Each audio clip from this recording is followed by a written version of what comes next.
Already, you are seeing a rebellion in the Seahawks locker room. And the very authoritarian structure of the National Football League, this is very rare, questioning why the coaches made that call, questioning why Marshawn Lynch was not handed the ball, and even asking much more pointed conspiratorial and political questions about whether there was some kind of vested interest on the Seattle Seahawks sideline in making the clean-cut Russell Wilson the hero of that game instead of the more rough-and-tumble Marshawn Lynch.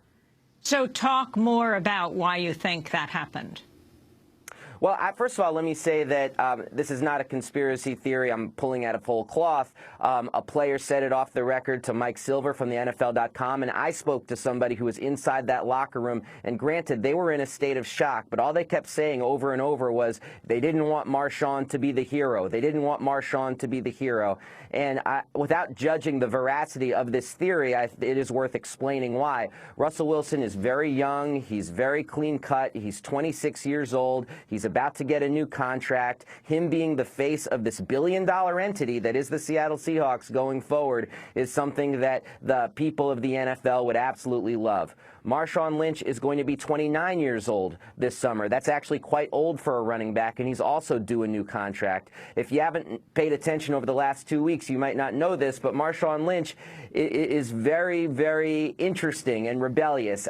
The best way to put it, like labor journalist Sarah Jaffe put it, is that Marshawn Lynch is someone who believes in seizing control of his own labor, meaning he won't talk to reporters, even though it's in his contract to talk to reporters, meaning he refuses to do anything that the NFL wants him to do. As one teammate said, he refuses to dance.